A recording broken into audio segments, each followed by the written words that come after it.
Welcome to Wildcat Science with Mrs. Haugo. This is Chemistry, Chapter 1, Part 1, and we're on Chapter 1, The Science of Chemistry. So during these videos, I would like you to take notes on a new piece of paper. So you want to write down Chapter 1, Science of Chemistry. And we're going to be jumping right into the first section, what chemistry is about.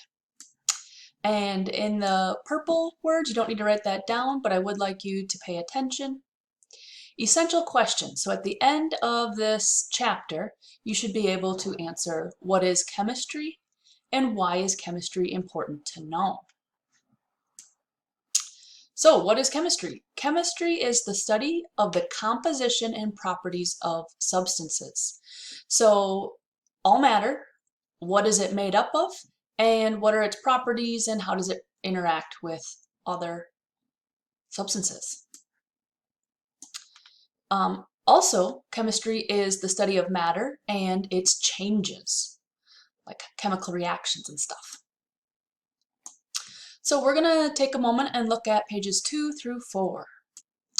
I would encourage you to follow along in your book on page 2, and the chapters will all be set up in a similar fashion, where chapter 1, the chapter is listed here, and the essential questions, and these first 2 pages are prior to section 1, but they're not fluff, so I do expect that you read them and that you think about them. So we are going to be discussing page 2 in class. What is chemistry? What are your thoughts on chemistry? Is this chemistry? Is that chemistry? And so forth. And then looking at page 3, kind of how the book is set up. And study skills. Chemistry will take some time outside of class to do reading, review your notes, work on problems. And while you are working, I'm going to jump to the end here. While you're working outside of class, it is a very good study skill to write down questions that come up in the margins of your notes or maybe on a sticky note, and then ask those the next time we have class. And the way that this book is set up is it's one concept per page.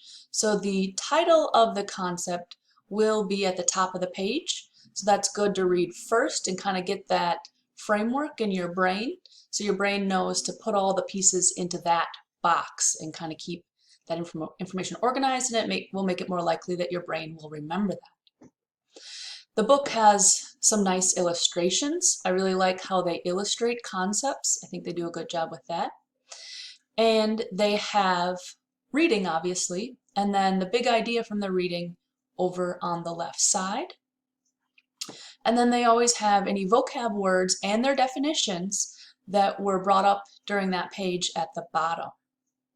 So let's look at page 4. So looking at page 4, we can see that we have the title of the section up here, and then we have reading. So you'll want to, if I assign the reading, do make sure that you read the whole page. And this is a really nice thing about the book, is that they will have kind of like the main idea over here on the left. So in this paragraph, one concept, an important concept is, where does the mass of a tree come from? In this paragraph, a main concept is, most of the solid matter in a tree comes from air, from carbon dioxide. And then this one goes with this. So you may be tempted to save time just reading these and not reading the whole page. You will miss out on a lot of information and a lot of understanding and getting a little bit more nuance or depth to it. So when I assign reading, don't just read these. I expect you to read the whole page. But you should either read this before reading the paragraph or read this at the end of the page so that you kind of make sure you solidify the important parts in your brain. It'll help you remember your chemistry better. Also, I like the pictures in this book, you can see that it talks about air, and then it shows the molecules of carbon dioxide that's in the air, glucose, which is sugar that the plant makes, and then water, obviously. And then another thing is the terms, and that would be on the next page. So any new terms will be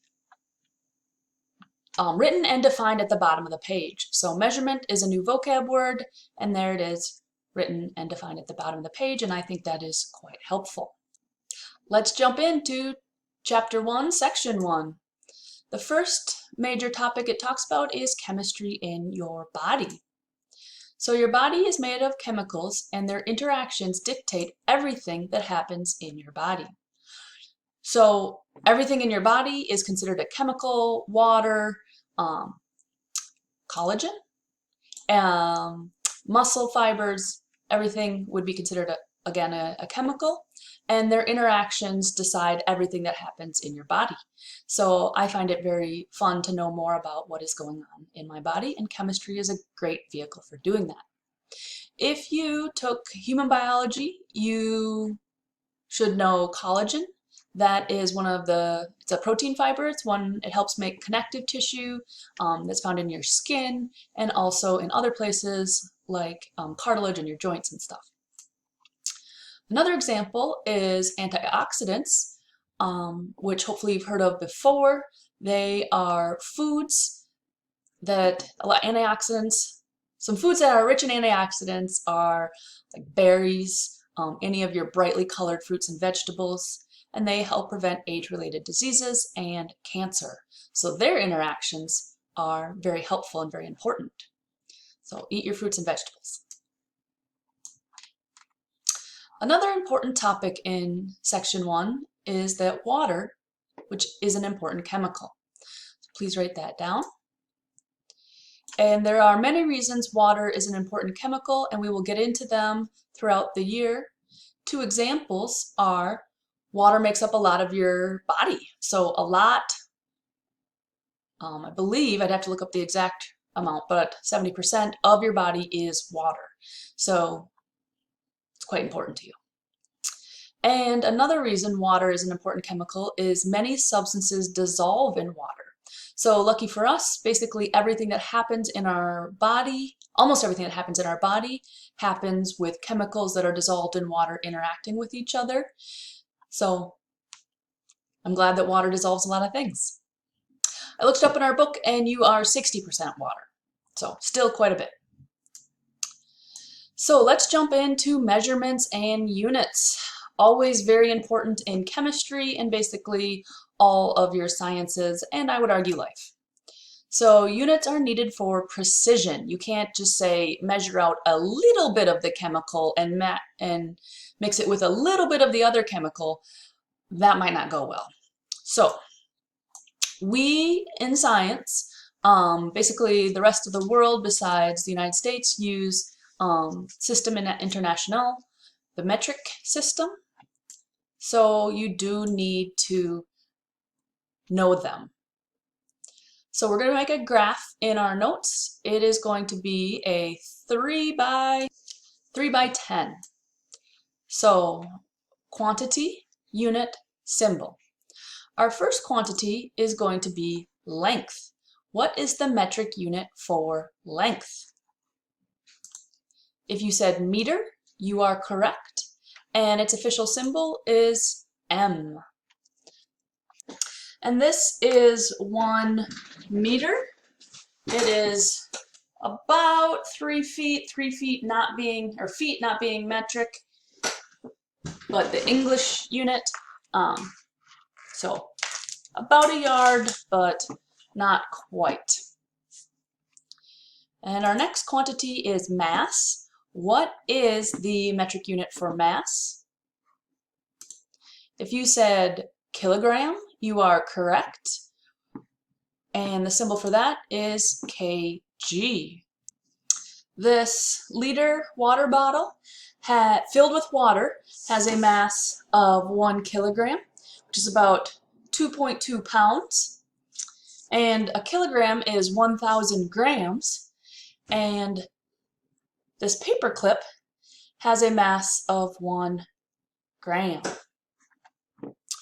Our next quantity we're going to look at is volume.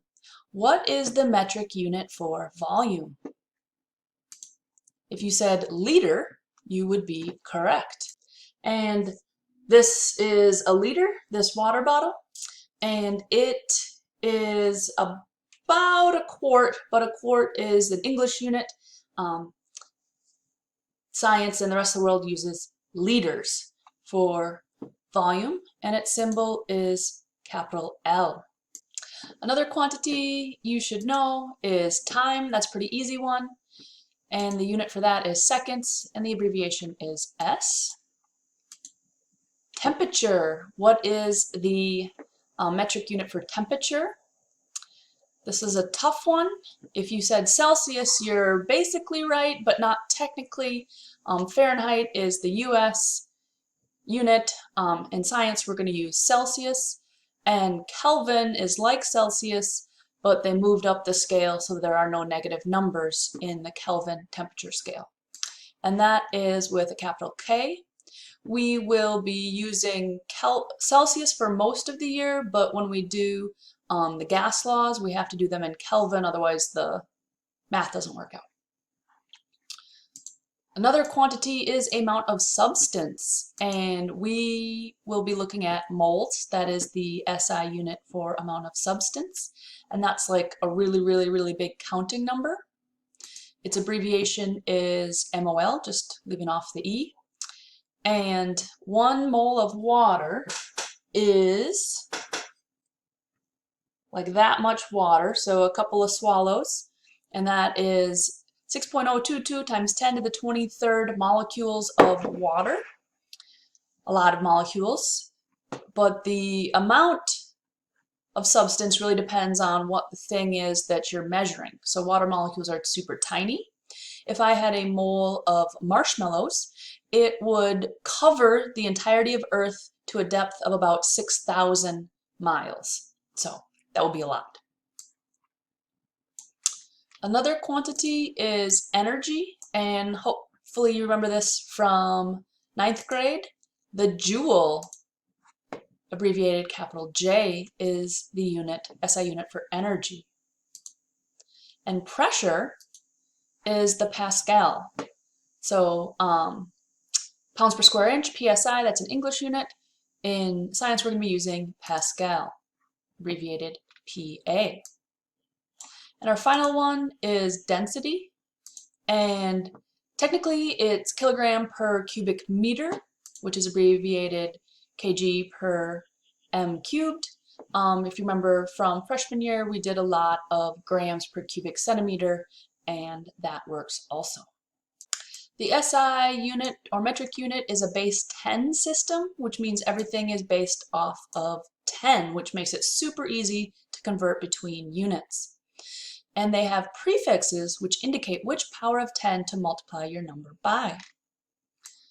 So we're going to make another chart, and this one is 3 by 4. So prefix, symbol, and quantity. And there are quite a number of prefixes. The ones I need you to know are kilo, centi, and milli. The symbol for kilo is K, and that means 1,000 of it. So a kilometer is 1,000 meters. Centi, the symbol is C, and that means 1/100th. 1 centimeter is 1/100th of a meter. It's about this thick.